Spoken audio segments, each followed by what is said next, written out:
All right, it seems like we're getting our first rush in, everybody. I think we can get started just to kind of stay on time and respect everybody's time for this evening. We thank you all for joining us. Again, my name is Juan Fregoso. I'm the District Director for Councilwoman Park. We're joined today for a great meeting. We have a virtual town hall with our LA28 team to discuss the Olympics. As you all know, we've been working hard on the ground to kind of start getting ready for these big events and other big events that are coming before then, and we just wanted to take this opportunity to kind of start bringing everybody together and start including the community on the day-to-days and what that will logistically hopefully look like. As you all know, it's still early, but we still got time to prep on some of this, so we just wanted to make sure we brought everybody out to start this conversation with the community. So with that, I want to briefly introduce some of our panelists and people on this call. I have my colleague Sarah. I'll let her introduce herself real quick. Sarah. Hi, everyone. Sarah Flaherty. I'm the Councilwoman's Legislative Deputy and just helping out Juan and everyone here tonight manage some of our questions.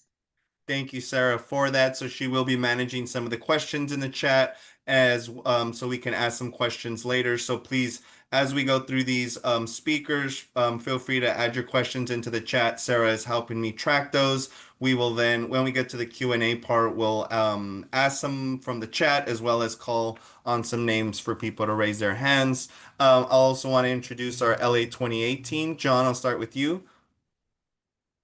Hi there, everybody. My name is John Harper, and I'm the Chief Operating Officer at LA28, and it's a real pleasure to be here with you all today. Thank you so much, John. And I know you also have Stephanie Uwe, who I've known for a long time, helping on the back end with Sarah. So, Stephanie, welcome again, and pleasure to work with you. And also off camera, we have my colleague Sean Silva, who is at an event right now and is in transition with the councilwoman. As you can see, she is not joining from our office. With that, I want to thank everybody again, and I want to hand that over to you, Councilwoman, to kick us off, and we'll get this party started. All right, Juan, thank you so much. Team CD11, thank you. And Team LA28, thank you. Venice, I am so excited to have this really important community conversation tonight. And I want to express my gratitude to our friends from LA28 for making the time to join us as well to talk about some big announcements that you probably heard over the last couple of weeks. The primary competition venues for the 2028 Olympics have been settled. And a very, very big announcement to the Venice community is that we are not getting just one or just two, but three Olympic competitive events. And we just could not be more excited about it. I think you all know that I am a huge fan of the Olympics, and for the last 2.5 years have been advocating to bring Olympic magic to the West Side, and in particular to Venice, which certainly, as you all know, is one of the most iconic destinations and venues in all of Los Angeles. So I have had many, many, many conversations with LA28 about how we could make this happen. And I am just absolutely thrilled that we are going to be able to bring some Olympics magic to Venice Beach. I think you all will remember that I had the opportunity to travel to Paris last year. I went with a delegation from the city of Los Angeles in March to see how preparations were going. And then I had another opportunity to go back in July for the tail end of the Olympics to see what it looked like and felt like, and operationally how things worked in real time, because pulling together an event at this scope and scale is no small undertaking. Having had the opportunity to spend the time on the ground and to get a sense of what lies ahead was incredibly eye-opening. And I think you all also know that I proudly chaired our city's Olympic committee up until the Palisades fire in January, which, as you all know, was a cataclysmic shift for our district and our immediate needs. And so while I have left my role as chair of the Olympics, this is something that I continue to be very, very actively involved in. This is a major, major opportunity for our city. You know, as a community in Venice, we have worked really hard over the last 2.5 years to get back in the headlines for the right reasons. We have been bringing active programming back to Venice, trying to get the crowds and the tourists back. Weekend before last, we had our very first annual Venice Beach half marathon and 5K. It was a great opportunity to test out some of the assets and the things that we have available to us. And I really think that that hard work is going to pay off in spades when we bring the Olympics to Venice. And I just want to really thank everyone for their continued patience and collaboration.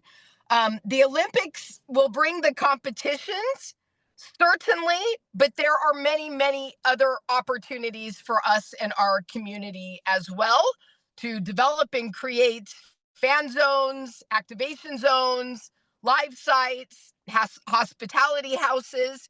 And so as we hear from LA28 tonight about sort of the nuts and bolts of what to expect, and just to be candid with everyone, not all of the details have been entirely hashed out.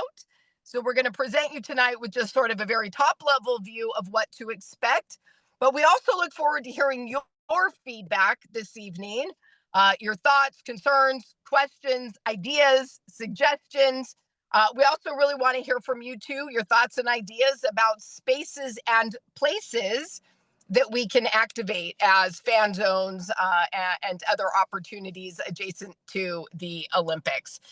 So we are very, very excited to have our friends John Harper and Stephanie Wu with us from LA28 this evening. It is my privilege to get to introduce them to you. John and Stephanie, I am going to kick it over to you guys to tell Venice a little bit about the big plans and magic you have in store for us. Well, that's an amazing introduction. Thank you, Councilwoman, for organizing this opportunity for Stephanie and I, and for your clear passion and support for what we're doing. And honestly, thank you for your partnership as our previous ad hoc chair. And as a resident of your district, thank you for your leadership at this moment in time within the community as well.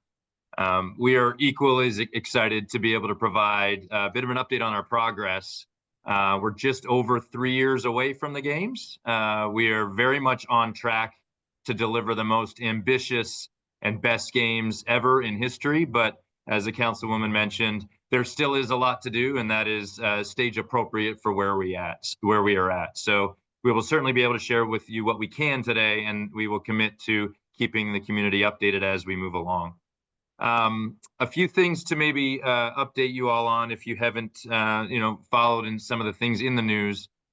We recently announced our ceremonies venues, both for the Olympic opening and closing ceremonies, using the Memorial Coliseum and the state, as we call the stadium in Inglewood, otherwise known as SoFi Stadium, is a dual ceremony for the opening, and then the closing ceremony will take place at the Memorial Coliseum. And last month, as the Councilwoman mentioned, we were grateful for the City Council, who approved a number of changes to our venue plan, and that allowed us to announce our Olympic venue plan, which we'll talk a little bit about today. And as we evolved our plan over the last number of years, with the council members' participation in that, we have been excited to be able to bring Venice Beach into the component of the planning for the triathlon competition, as well as the start of the marathon road race, the running road race for men's and women's, as well as the start of the road cycling events for men's and women's. So it will bring an immense amount of energy to the area and really be able to showcase the beautiful scenery and the beautiful ethos that really Venice Beach brings to the community. In the near future, we will also look forward to sharing our Paralympic plan. We are organizing the Paralympics as well that will take place about 2 weeks after the Olympics, but we are not finalized that plan yet, but shortly we'll be able to share that with the world. Just to give you a sense of some of the other things that we're doing in our planning, last week we welcomed a number of delegates from around the world from a group called the National Olympic Committees.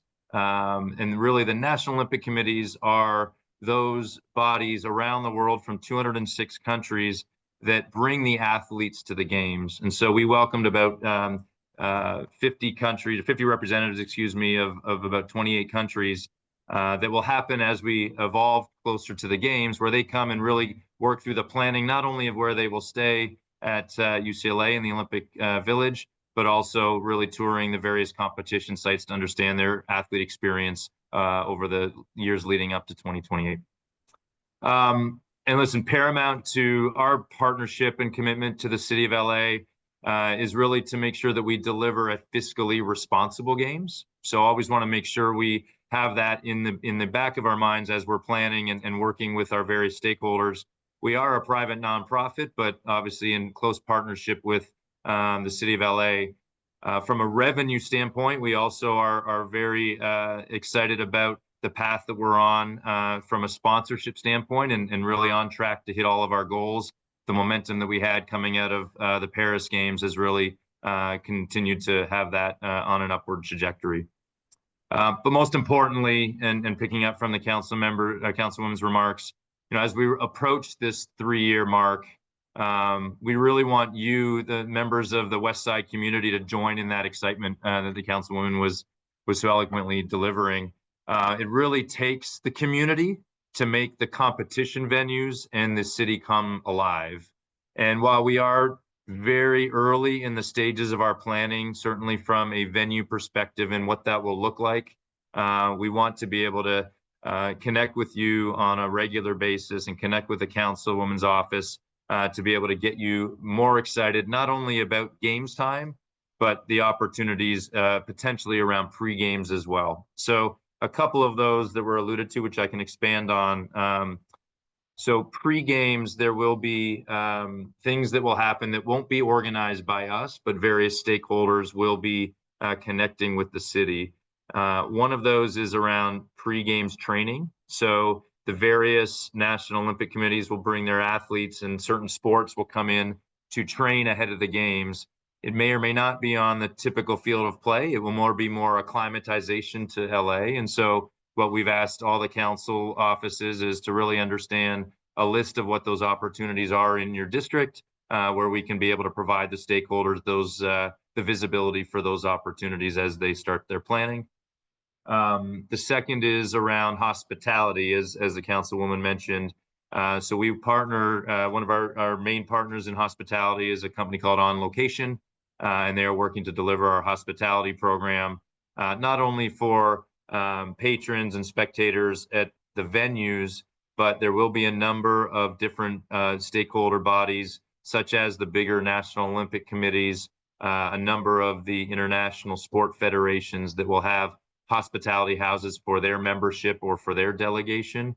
They are in the market now trying to identify what spaces they could be looking at, again, outside of our games footprint. So similarly, having feedback on those opportunities we want to collect. And then lastly, the notion of either live sites, activation areas. We are, as LA28, building the strategy for how we will activate a number of our sports parks, as we call them, or sports zones. So we don't have that strategy to roll out today, but there will be opportunities for the community to also bring their communities to life. We hope to have a toolkit to be able to provide so that there's a number of ways that you can actually activate in your own space, whether it's activation zones, viewing parties of the like, but all those are to be determined. But I think, as the councilwoman alluded to, we'd love to understand from the community your feedback in areas of opportunity where those spaces could exist so that we could start to identify those as we go through our planning. So with that, I'll pause, but as more details come together, we look forward to more close collaboration, not only with the Councilwoman's office, but all of you as we progress towards 2028. And as details become more clear, we'll have more of these conversations in due course. But again, thank you very much for the opportunity, and look forward to handing back over to you, Councilwoman, and addressing any questions. John, thank you so much for that. And Stephanie, we'll look forward to hearing from you too. John, do we know yet, since we're getting 3 distinct sports, do we know yet, is that over the course of multiple days, or do all 3 things happen at the same time? Do we know that yet? Yeah, it's a great question. We don't know definitively the competition schedule. That is something that we are actively working on with the IOC, and they ultimately approve that, and that will happen this summer. But what we can say, knowing these events, the triathlon men's and women's, the marathon men's and women's, and the road cycling course, they will not all take place at the same time. In fact, they will be distributed throughout the course of the 2 weeks. So there will be good consistent activity, but the beauty of these sports, and why we really look to Venice Beach for these sports, is they bring an immense amount of excitement, but they also don't disrupt the area as much as other sports do. And we know that's important for making sure that the community of Venice Beach is able to really take part. So as we think about the start and finish of each of those events, there will be obviously a course that will be identified on the road that hasn't been identified yet. We'll work with your office to work through that with the federation. But the short answer to your question is it will be distributed, but the details are not finalized. Great. So that's good to know that it'll be distributed. So there'll be opportunities for the duration of the games to get to come to Venice and to draw that tourism in. It's important for a lot of reasons, for our restaurants, our businesses, our local economy. So I'm great to hear that. John, do we know yet the sort of general area and footprint? Venice Beach, obviously, overall is about a 3 square mile community. Are these going to be focused more at the beach and oceanfront walk recreation area, or someplace else? Yeah, the former. I mean, we're still working, as you alluded to, on the exact use of space and the exact boundaries of what that will look like. But the area, kind of that ocean walk, Windward Plaza to the lifeguard area through the parking lots, is the general area that we're looking into. Obviously, with triathlon, for that period of time for the event, there will be, access to the beach, but that will only be for the short period of time during the competition. So we envision, obviously, places like the skate park to be open and up and running and vibrant, throughout the entirety of the games. Great. Because we have some really incredible assets, as you know, in Venice Beach, from our world famous skate park to our bike path to our boardwalk and all the great shops and restaurants and hotels. And so we really are hopeful that not only our locals, but all the visitors to our community will be able to access that as much as possible for the duration of the Olympics. So glad to hear that as well.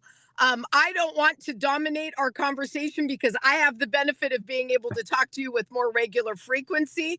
I'm going to pipe down, and Juan, why don't I kick it back to you to open it up with some additional questions and thoughts, and let's hear from our community about this exciting news.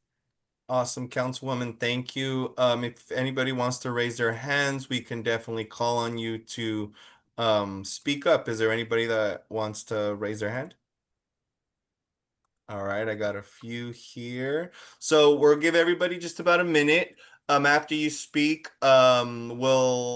I'll mute you so John or whoever, maybe us, can answer the question. And our goal will be to get as many people to ask their questions. But if you have another question or a follow-up after, and we still have some times, we'll come back to you. So for starters, we'll start with you, Fran. You have a question. I am going to unmute you now. Thank you. Can you hear me? I can hear you. I am so excited about this. I'm jumping out of my own skin. Thank you so much for organizing this. I've lived on Oceanfront Walk for about 47 years now and can easily identify, it's going through my mind right now, but three things I wanted to bring up very quickly. Is there an opportunity to welcome everybody to Venice Beach internationally by posting the international flags of all the participating countries? So that was one thought. Yes, that was one thought that I had, which I think would visually be, terrific, and also very, very welcoming, which is the whole idea of the thing. And then, secondly, I don't know if you recall in 1984, Hands Across America. I've been really thinking about Hands Across Venice.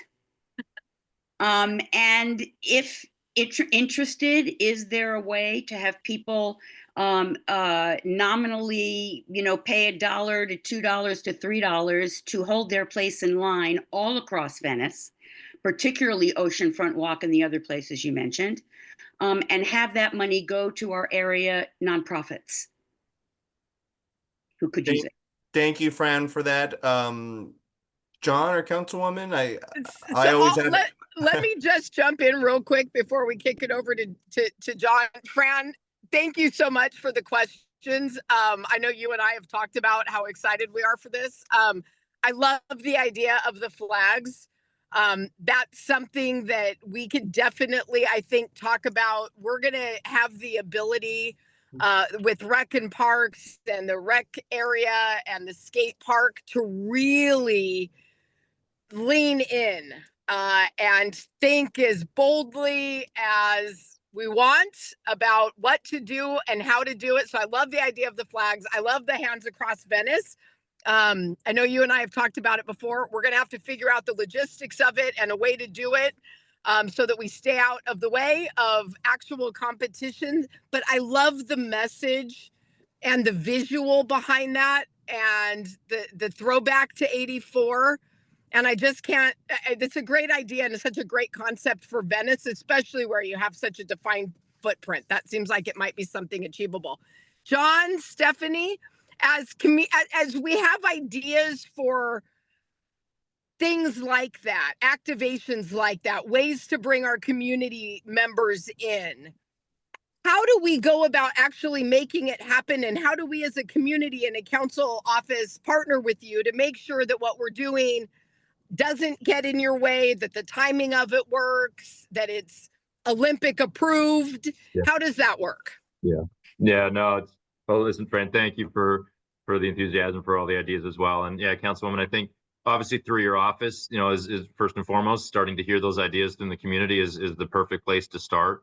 And you're right, we are at the infant stages on a number of things, in terms of spectator experience. There will be certain things that we will deliver as an organizing committee. Some of the bigger ones you can imagine, the torch relay as an example. That's something broader. But as we think about opportunities within the community, we do want to be able to have there be organic things that the community stands up and delivers and brings that passion and that enthusiasm to life.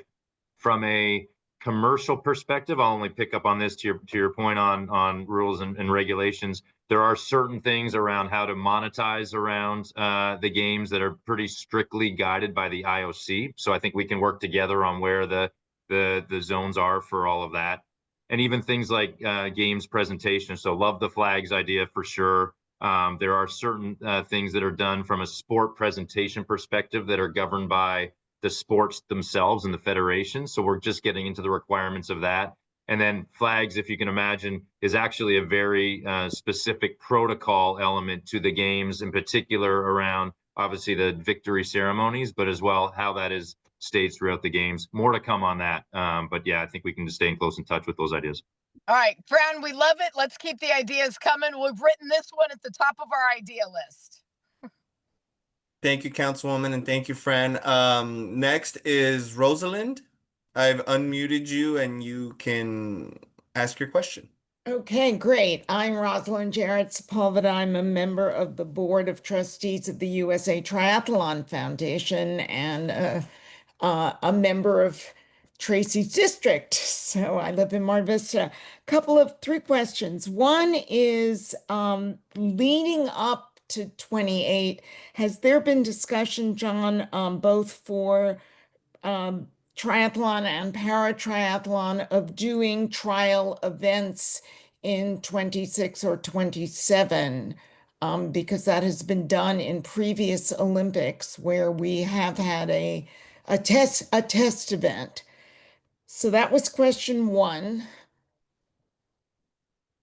Do you want me to give you all three? Sure. Yeah. Why don't you go for both, and then we can Okay, knock them out. question two is just knowing I've participated numerous times when we've had events that started triathlon that started Venice Beach. Has there been conversation yet about what the spectator access will be, or is that dependent upon the courses? I'm assuming the courses are going to be established by you and the Federation and World Triathlon.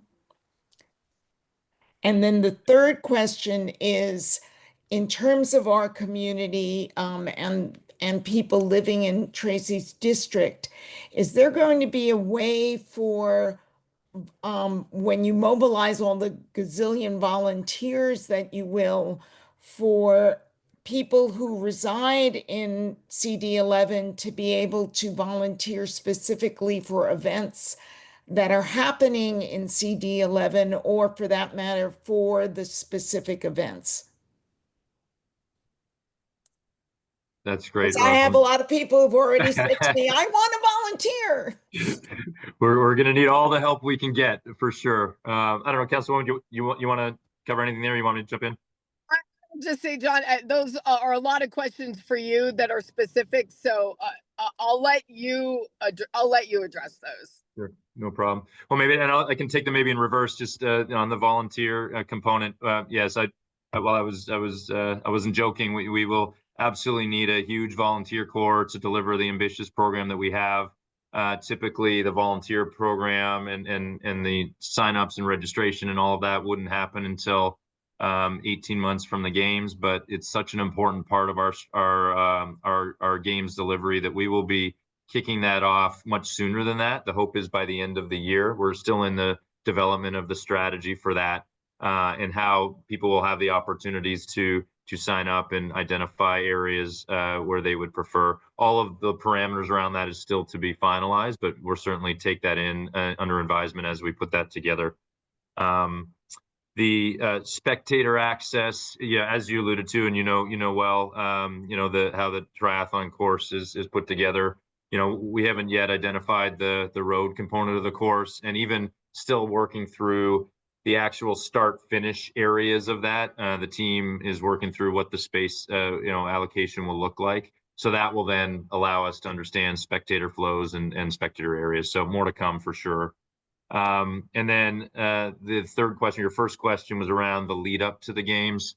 So two perspectives on that. One, as far as potential events that are outside of LA28, is really up to both the national governing body, USA Triathlon, and the International Federation. And I know they have talked in the past, and I think they have executed events in LA prior to.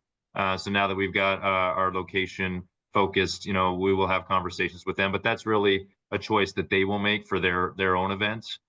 For LA28, we haven't finalized our testing strategy, as you alluded to, and we won't necessarily have to test every single sport, every single field of play across the games, given that we have so many premier, existing facilities. But there will be certain things that we will need to test, even it's for timing and scoring and the like.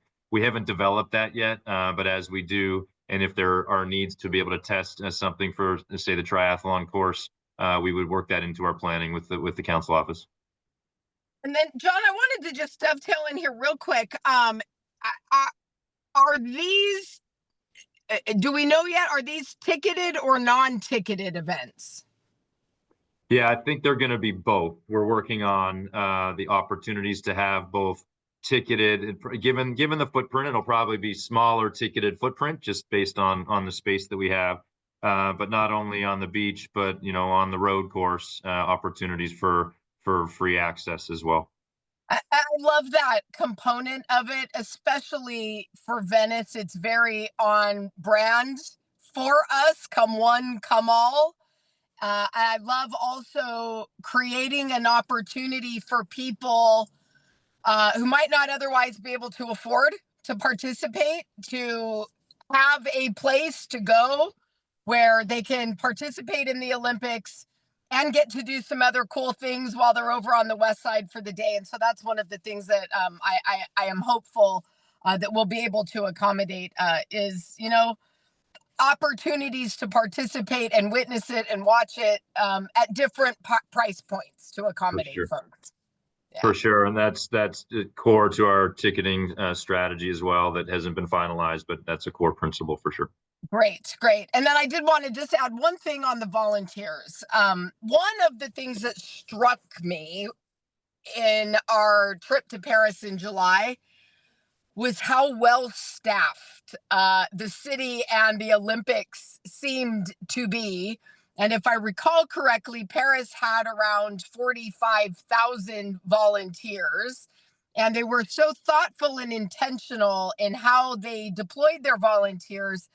They had not only walked the routes to the venues, the approaches to venues, but the subway, the metro system, and they actually stationed volunteers where they anticipated people might make a wrong turn.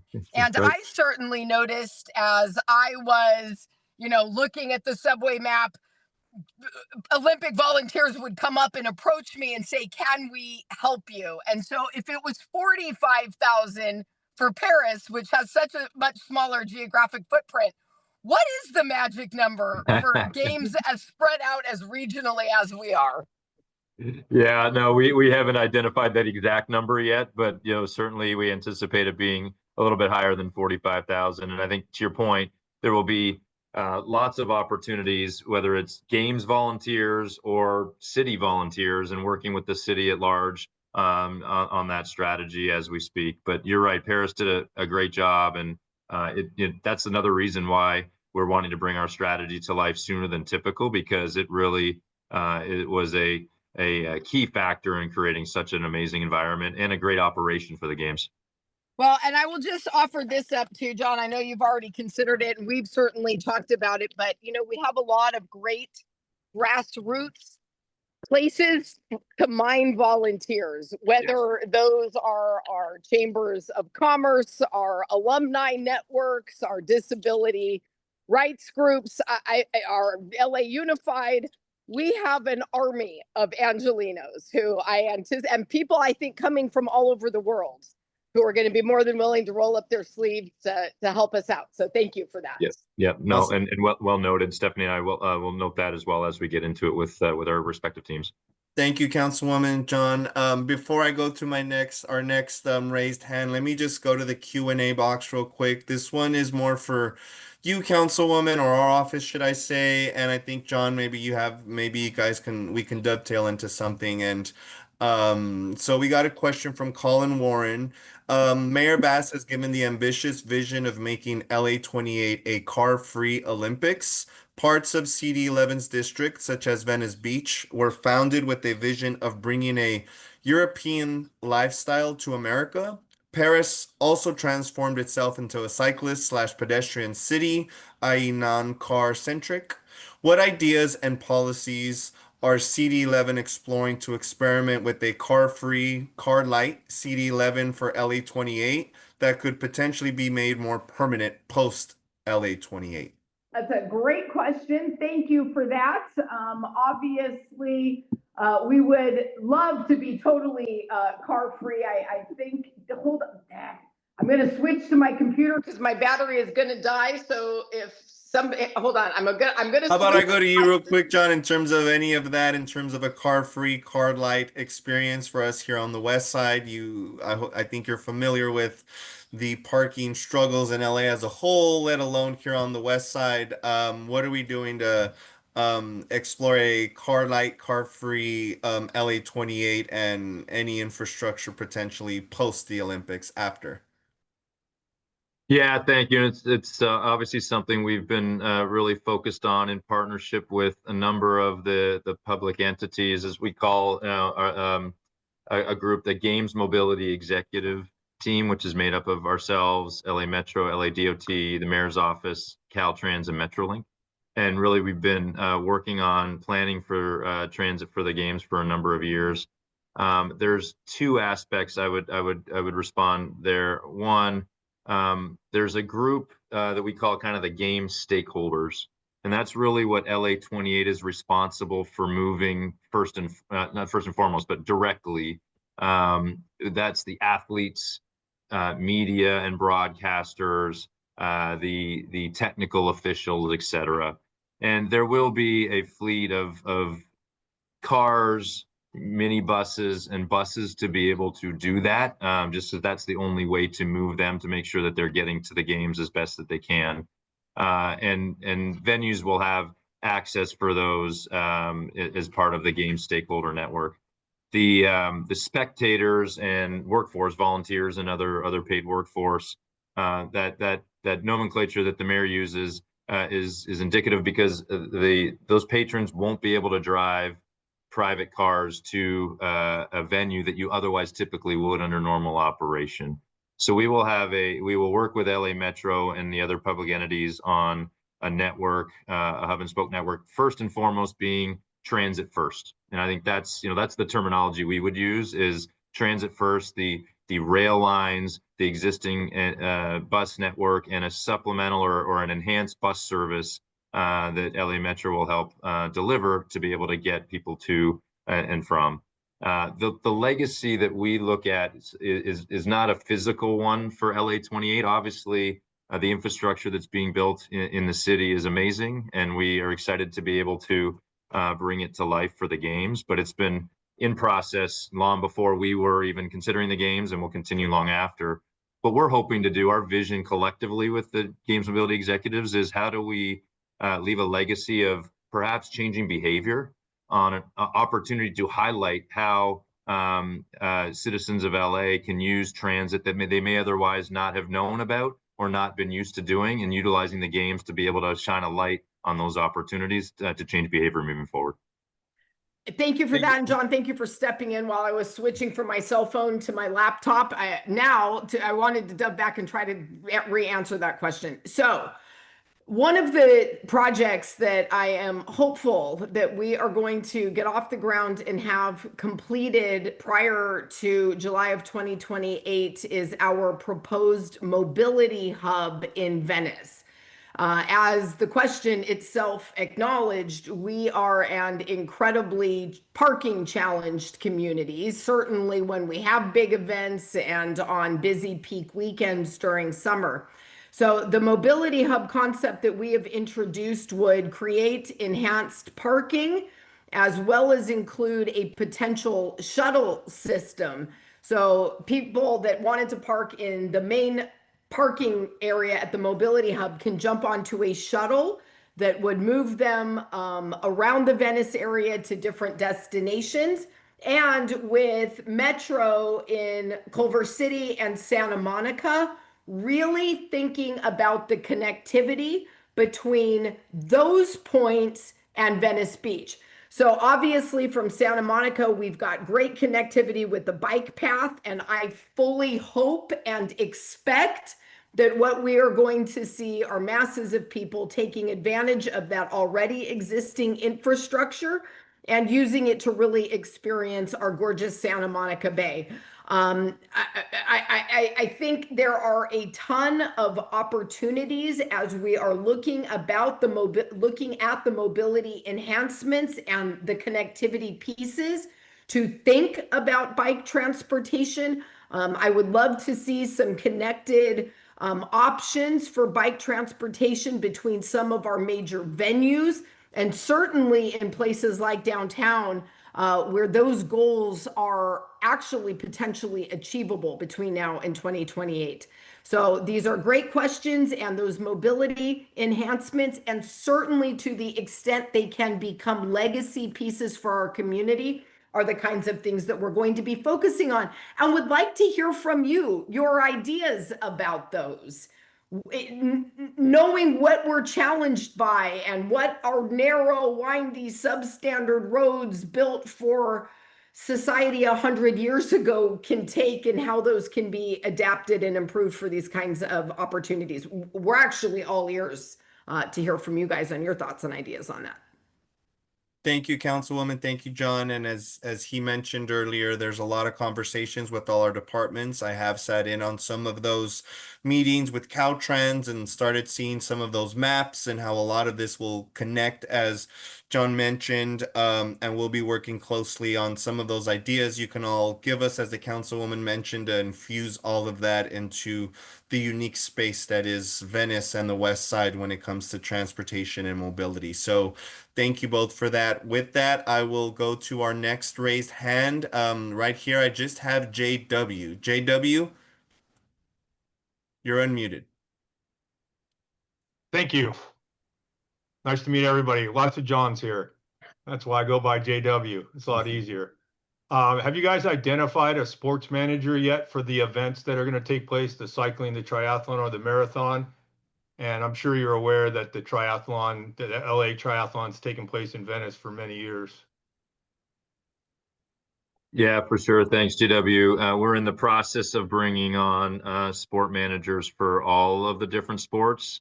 So we're in recruitment, and we're just starting to identify those, and certainly want to be able to bring on expertise not only within the sport, within the area. Thank you. For Next, those of us who don't know, what exactly does a sports manager do? What is that role? Why does it matter? Yeah, it's a great question. So the sports manager essentially is a member of our sport team that works in our games delivery office, that is really responsible for everything to do with that particular sport. So right now, maybe to expand on JW's question, we don't have one for every sport because we're not at that stage of planning yet. We're starting to get more of a cluster approach to how we're focusing that, given the stage of planning that we're at. The other primary responsibility is to liaise with the International Sport Federation and the national governing body in the US. But the International Sport Federation is the main stakeholder that is responsible for delivering the sports competitions for the games. And so they will be responsible for helping to plan all of that and building a team to deliver, one of 36 sports that we have, over 45 plus different venues across the region. Wow. Thank you. thank you. And one of JW's questions in the chat, maybe you can answer real quick to add to it. Is weightlifting happening at Muscle Beach? Olympic weightlifting is going to be at Peacock Theater, downtown LA. A great question. All right, thank you, John. All right, next I will go to Sarah Waters. I hope I pronounced that right. You are now unmuted. Hi, all. How are you? Hi, Sarah. Hi, Tracy.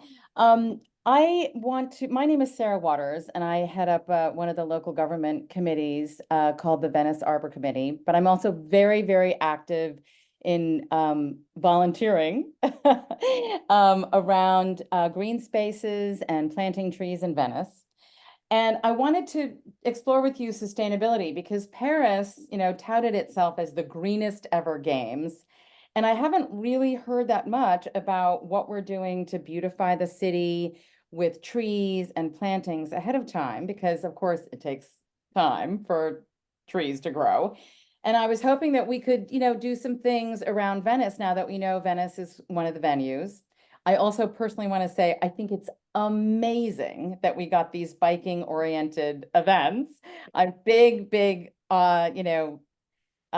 clap and jump and happiness for that, because Venice culturally has really become a biker's neighborhood. And I'm sure you guys probably consider that when you're talking about where the venues should go. But this is a neighborhood that really supports biking, all kinds of biking, competitive down to just we use our bikes to get from point A to point B on a regular basis.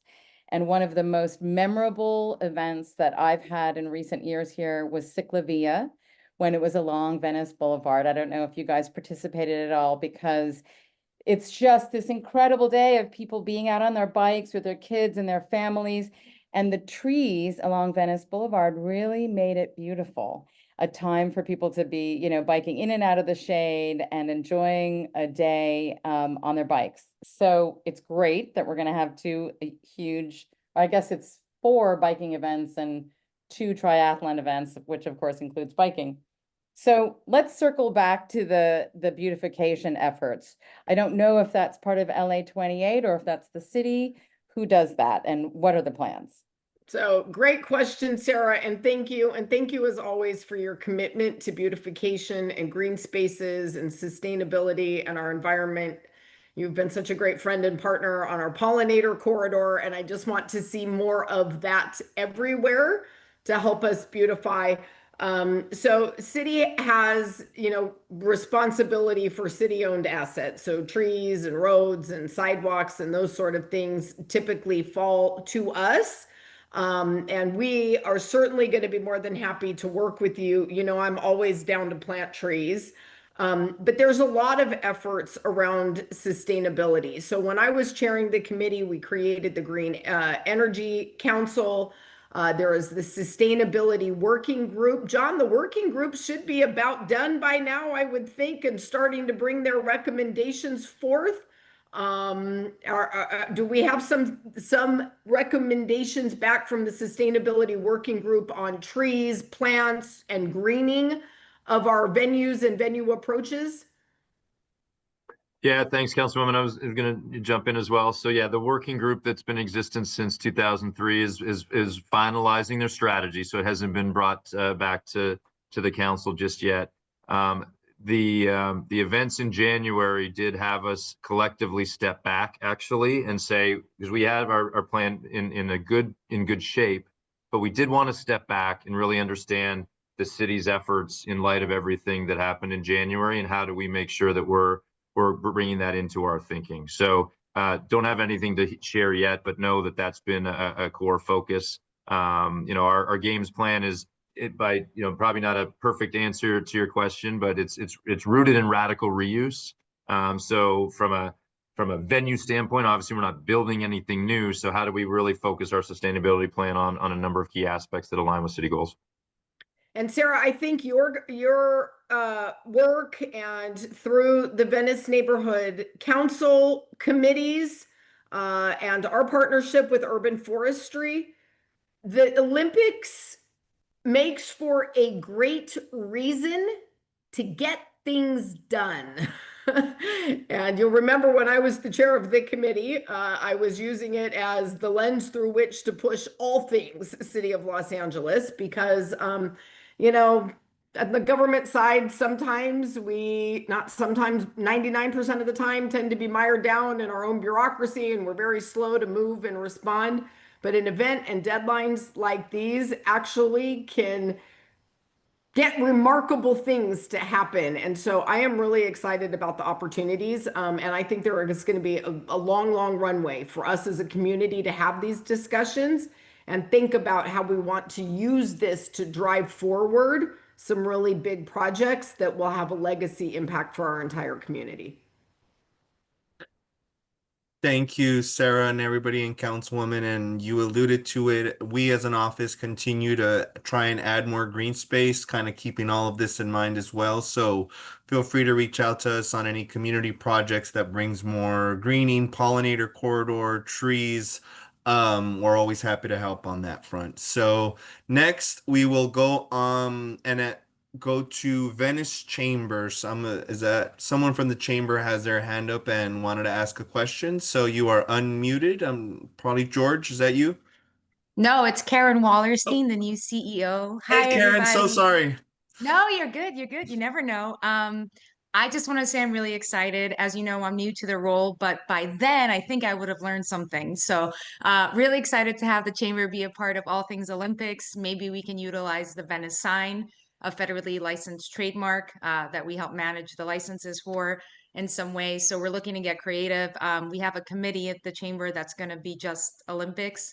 So just here for the support. And Tracy said, you know, the volunteers were here, so can count on us. And Karen, thank you for that. The chamber is always a tremendous partner for all the things that we try to advance as a council office. And I think one of the really important ways for us to stay engaged is to do some strategic planning about how we ensure our local businesses benefit from these opportunities. And so, there's a lot of different on-ramps to participate, both informal and informal ways.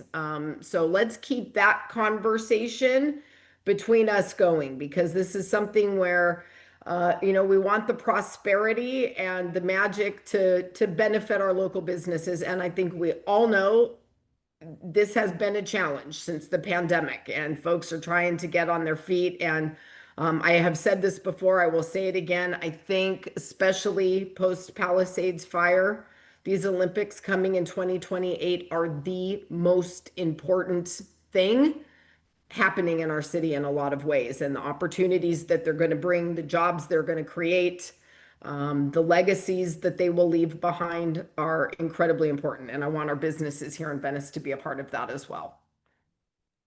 Thank you, Councilwoman. Next, I will go to Brennan. You had a question. I will unmute you.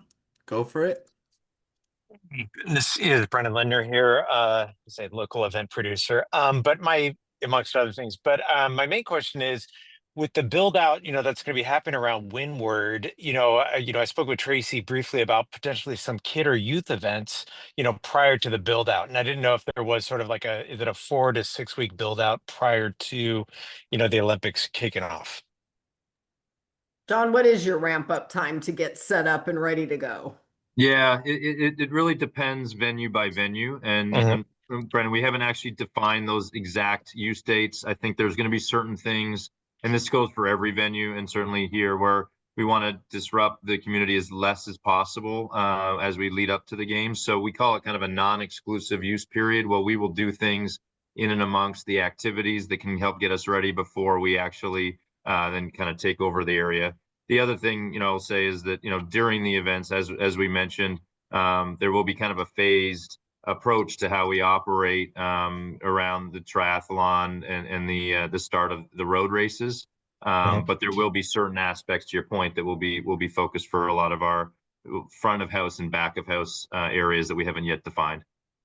So I think understanding what those events look like, I think, would be important. And if you've got certain things that are in the calendar already, we've not only partner with the council office, but we partner with Rec and Parks as we were bringing these plans together.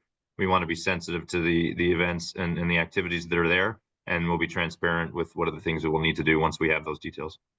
So, John, Brennan and his organization, Generic Events, actually puts on pretty big sporting events here in Venice.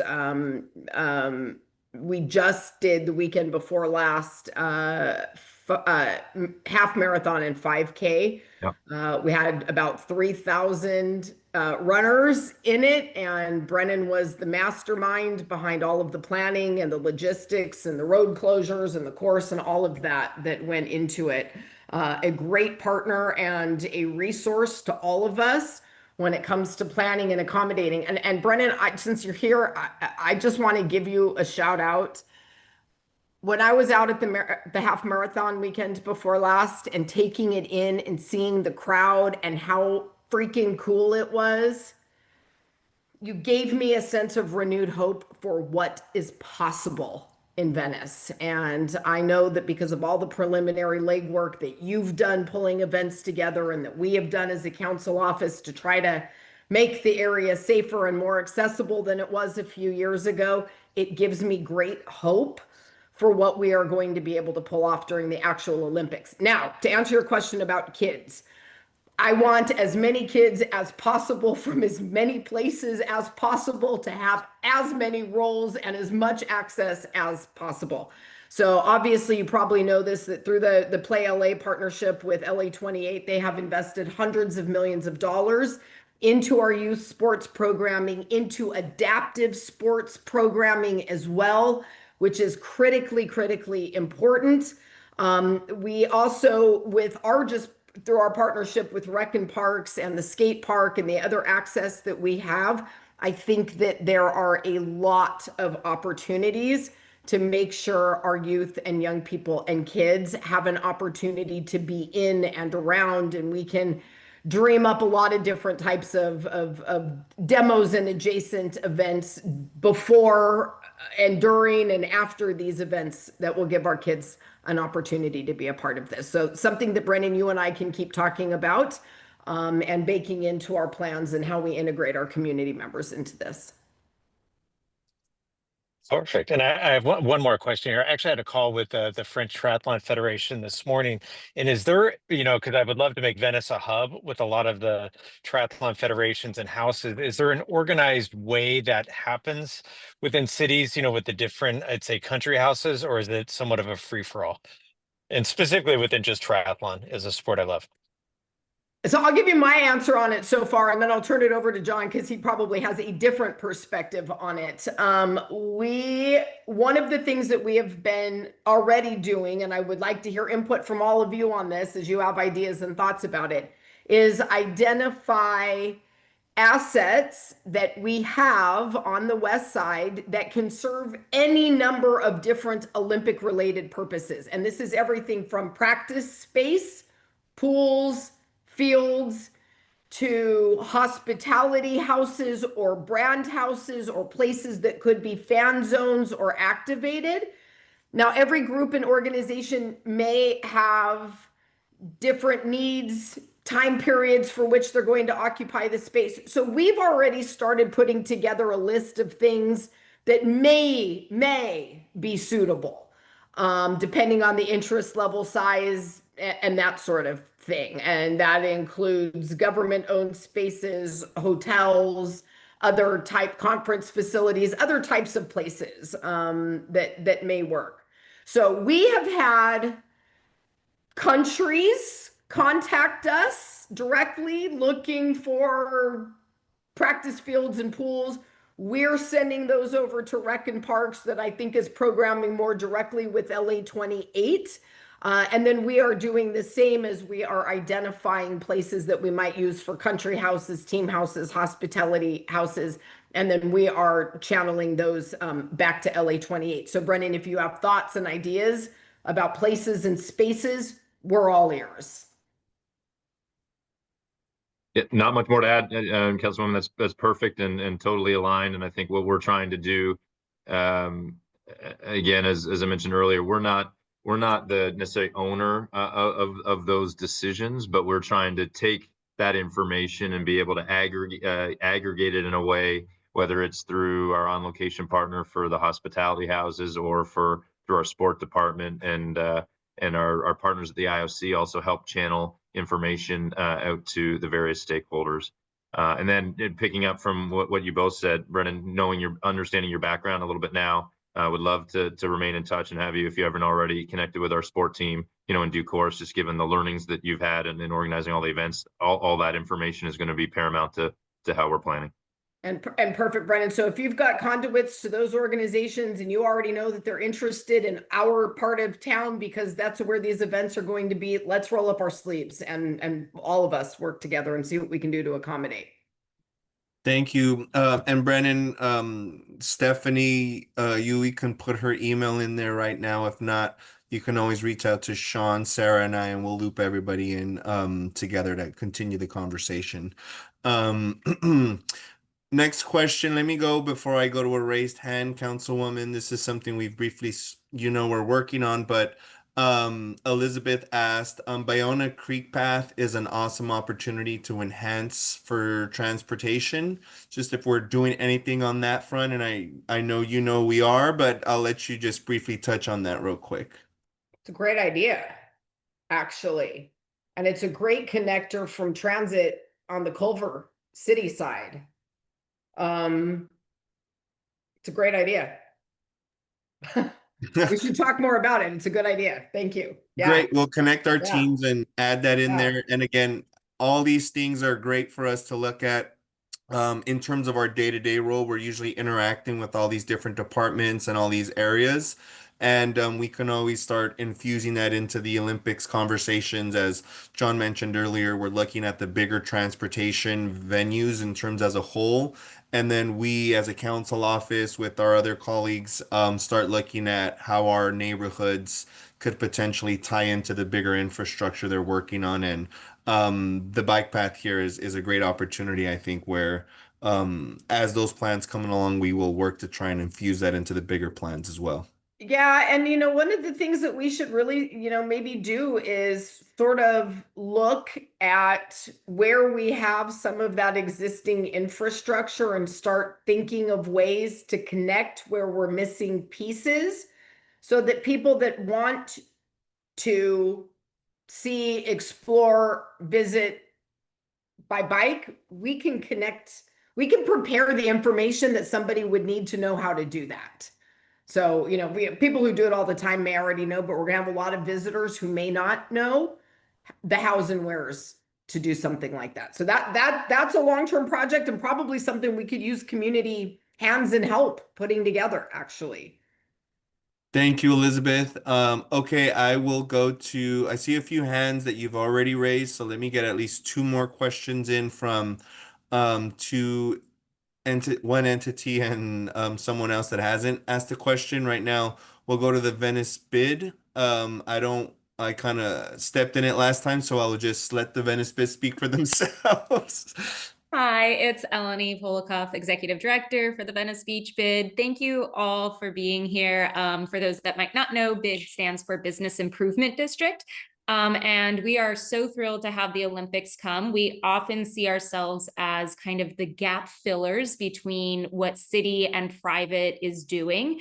And we would love to partner and continue to do that. So whether that is figuring out how we're mapping the area for visitors, making sure it's beneficial to residents and employees and businesses, anything we can do to partner, we are here. So very excited. And thank you so much for being present here and hosting this great Q&A session. Eleni, consider it done. You guys are warriors out there on the ground every day doing what you do for us. And I'll tell you what, Team CD11 could not do what we do without your help and your partnership. So I know that, like everything else we do in Venice and in life, we will in fact be rolling our sleeves up together because we've got some work to do. We're not there yet. Thank you, Eleni.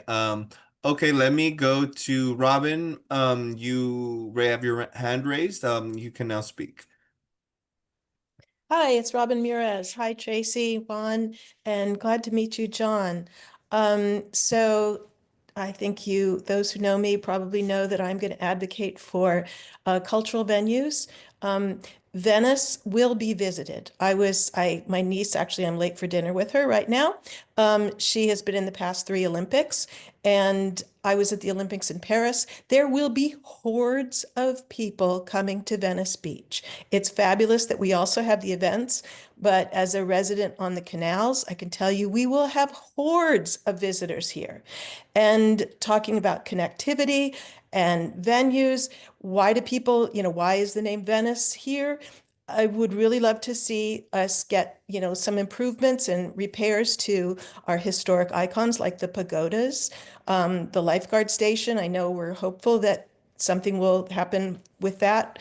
But there's also the Grand Canal Parklet that I proposed a few years ago. Seems like gave that info to the Transportation Hub DOT folks. I'd love to see if we can get that implemented now. I think we need to both make Venice proud of its uniqueness, of its artistic and cultural aspects, its history.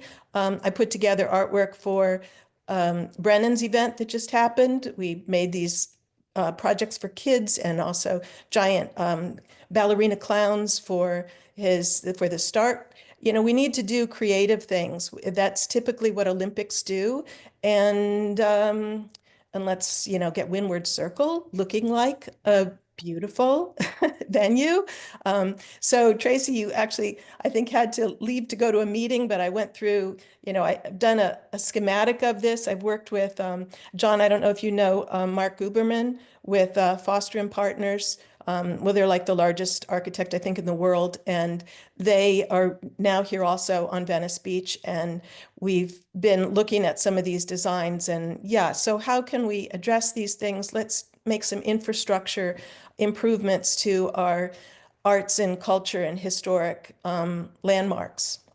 So, Robin, thank you. And there was a ton packed in there. Yeah. You mentioned some key destinations and landmarks, which need, you're right, some TLC for sure, all of the above, some of which we have more concrete plans for than others. But you raise two really good additional points, aside from the infrastructure and the assets that need the facelift. Arts and culture.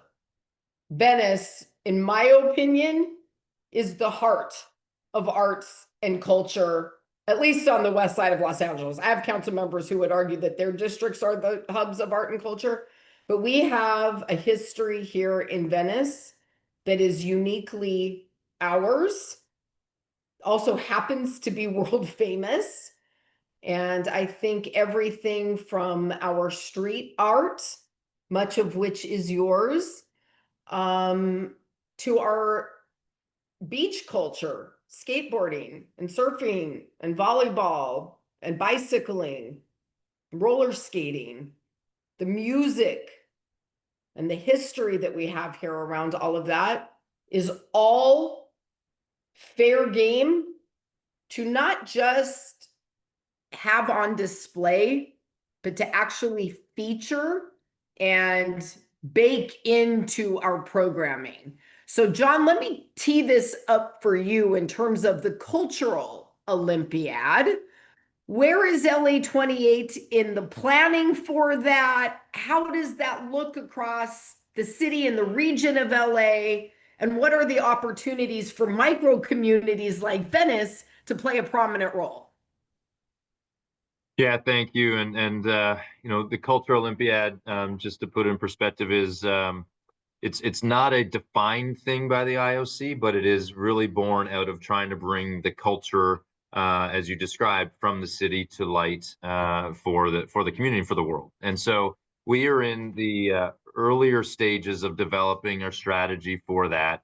But a key piece of putting that strategy together has been a big listening series that is still underway. And so I would suggest, Robin, if you haven't been a part of some of the discussions and your group there, I'll make sure we connect you to our team as we're putting that all together. And I think you coined it exactly right. I think there are certain things, especially as we thought about Venice Beach, just the ethos again that exudes, that we want to be able to bring to life through not only the events but broadcasts and of the like. But how do we feature that in the cultural programs that we're putting together? So still working through it, and would love to make sure that we've got all of that input in before we finalize our strategy. Thank you, Oh, Robin. and sorry, can I ask one question of Robin? Your niece, what games and what sports did she participate in? Ooh, hold on. Let me unmute her again. Sorry All right, about that. Robin, you're I would back jump on. in, but we're going to let Robin brag on her niece. Yeah. Andrea Murez, she's a three-time Olympian in swimming. She grew up here in Venice. She went to Venice High and then on to Stanford, and then competed for Israel in the past three Olympics. And she may compete again this year. Well, she's at the Mayo Clinic now doing her residency. She's also gained her MD degree. So yeah, Wow. and we've gotten to know the whole Olympics. My brother, who Tracy also knows well, he and his wife Melanie, Andy's mom and dad, met at the LA Olympics. So yeah, there's a lot of Olympic here in our blood, and the LA Olympics had a tremendous amount of cultural elements to it. Good. And again, they will come.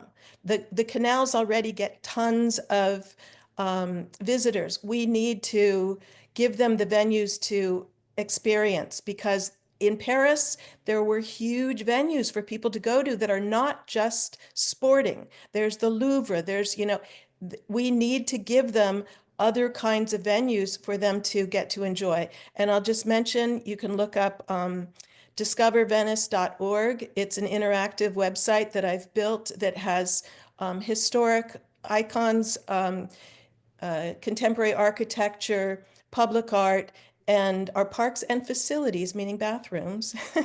So it's maybe a starting point. Also, I'd love to have dialogues with you.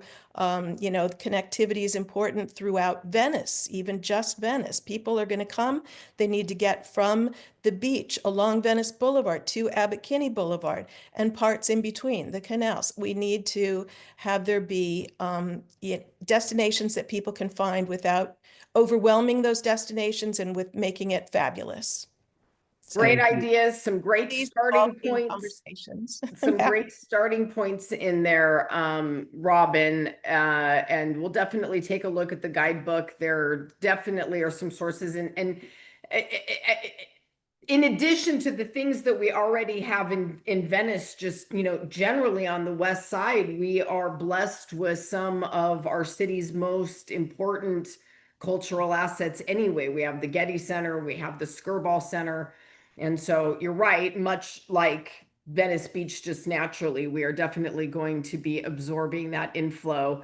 And it's always lovely to get to hear you talk about Andy. She is the daughter of Venice that literally everyone is proud of. And I know how you all beam, especially when she's home and in town. So hopefully we'll get to see her next time she's here. And Robin, we'll keep talking about all of these things because you're 100% right.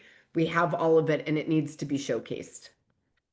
Thank you, Robin. Okay, we got about 13 minutes with only 3 hands raised, so I think we should be able to get through them all, especially since 2 of them we've already somewhat answered questions. But right now, I will go to David Card.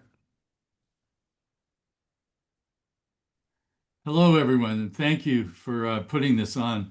I want to direct this especially to John because, well, let's not forget Pacific Palisades. In 3 years, we'll still be rebuilding, we'll still be tied up in traffic, but if we could have the torch relay go somewhere near or through the Palisades, and what I'm thinking the easiest would be down the beach, Will Rogers State Beach. For one day, I think the PCH could accommodate that. I know it did for the '84 Olympics.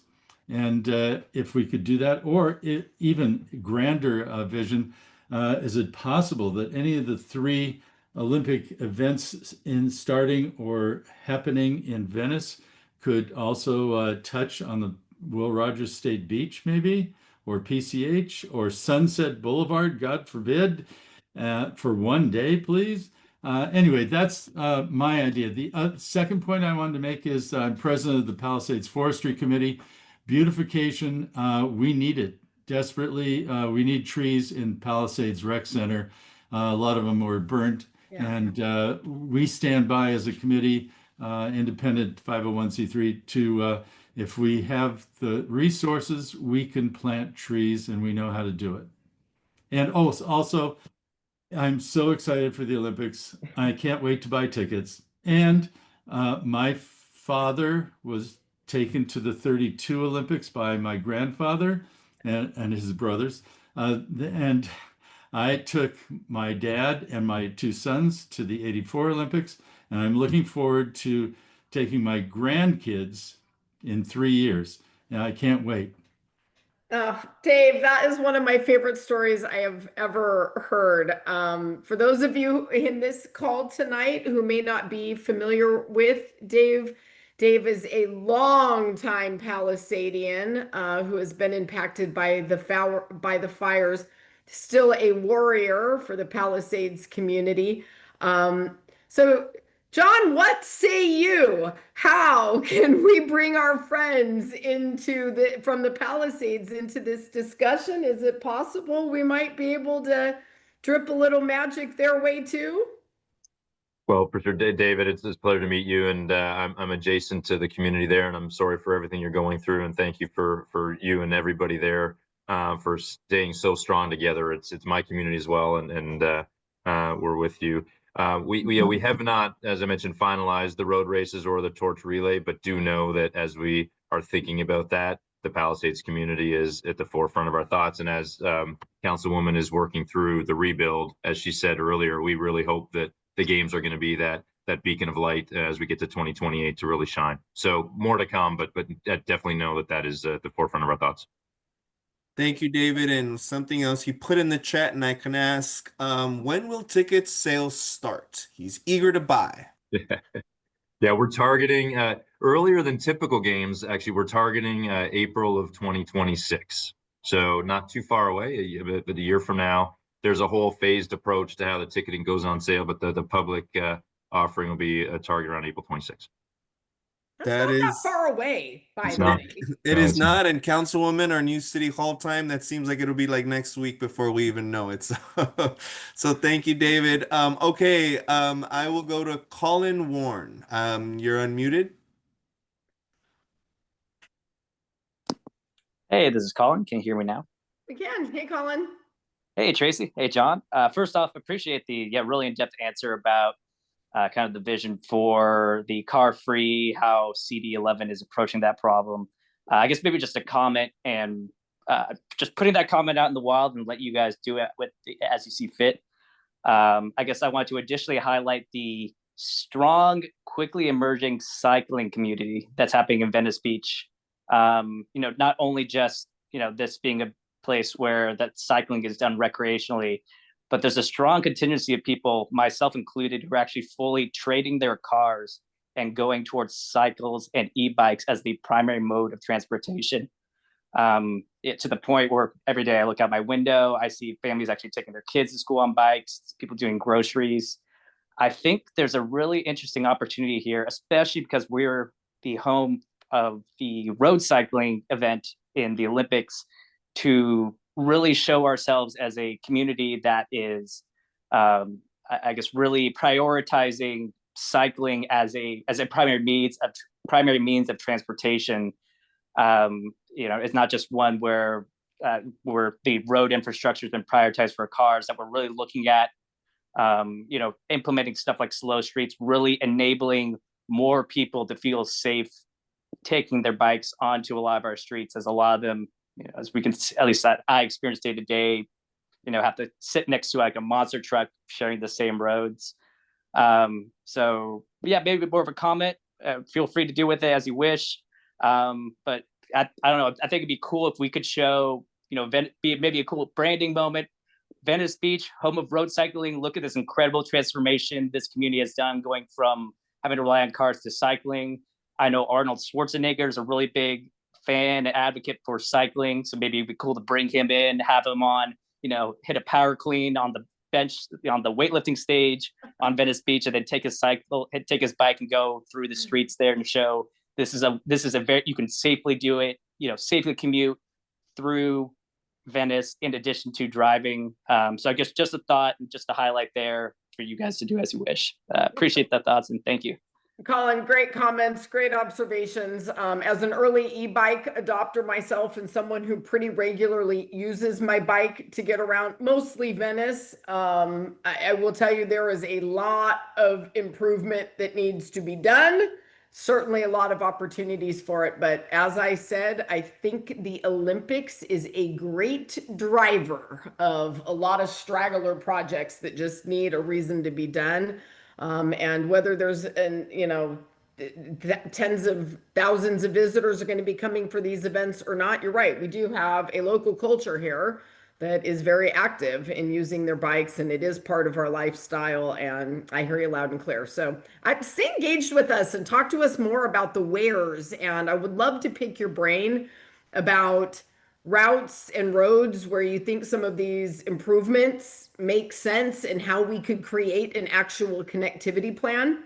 And that is something that just as a city, we have not done a very good job at for a very long time. So stay in touch with us, Colin. I would love that. Thank you, Councilwoman. Sean, if you can chat your info in the chat so Colin has your email if he doesn't already, and then we can always circle back to so you can circle back. on that end. John, anything to add, or I got one more hand up on my end? Nope. All right, and we'll go back And to then you, for the first time ever in the history of ever, CD11 will finish a webinar on time. Well, we're not there yet. Let's get there first, Councilwoman. John, take us home on that front. You had your hand up. I know you asked your question earlier, but you'll close us out today, and then we'll hand it back to our panelists. So thank you, everybody. So I was trying to do a follow-up on my earlier question about the sports manager. So I'm fortunate or unfortunate. I've been around LA my entire life.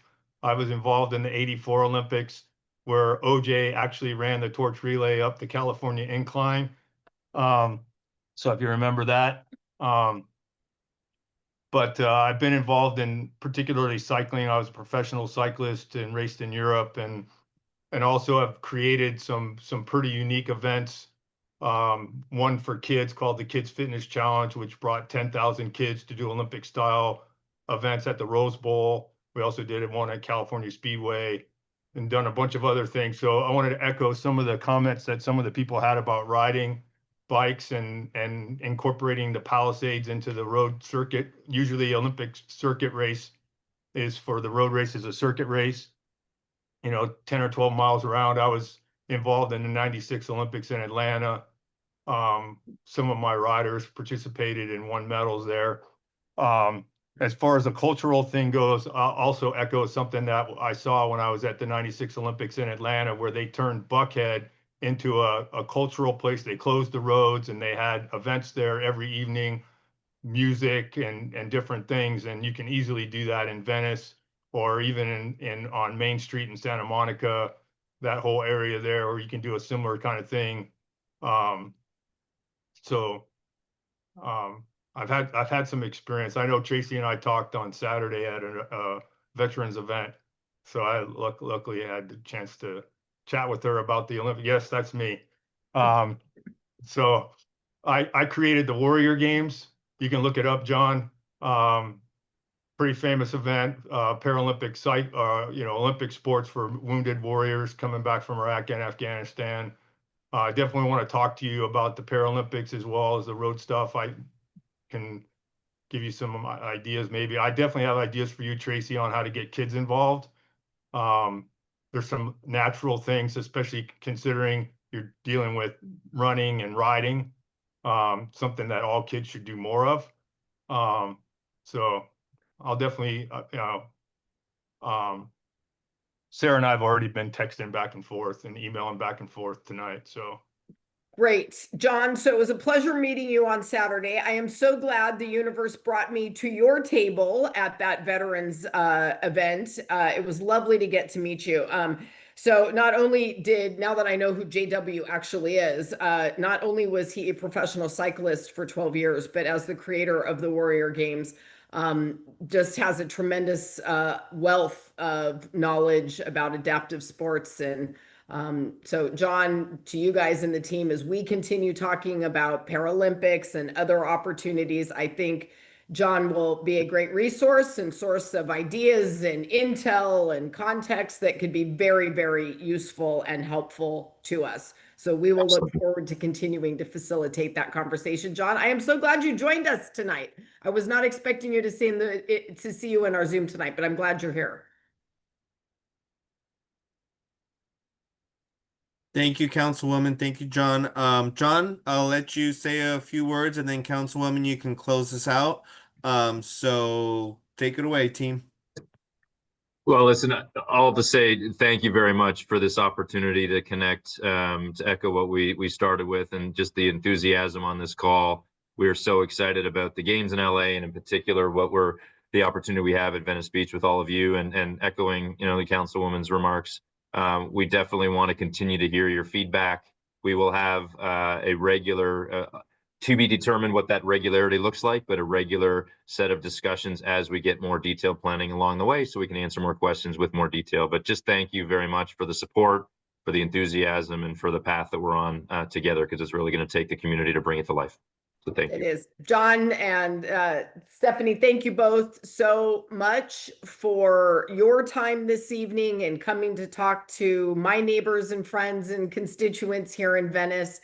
And thank you for your partnership and commitment to bringing Olympic magic to the Santa Monica Bay. This is something that I hope you can tell everybody really genuinely is excited about. And I know that we are just in our initial planning phases, and there are going to be kinks and issues that we are going to have to work out along the way because that's life in LA. It is what it is. But this is an incredible engaged community, and I know they are going to show up and support our efforts, and we can dream big here, guys, because this is Venice and it's us, and we are going to do amazing, epic things, not just in 2028, but this year and next year and beyond. So thank you all for staying engaged. We here on the CD11 side will continue to work with all of our community-based partners. We'll stay engaged through the neighborhood council system, and we will keep pushing out updates to you as we get them from LA28. Everybody have a great evening, and we'll see you all out here on the west side real soon. Thanks, guys.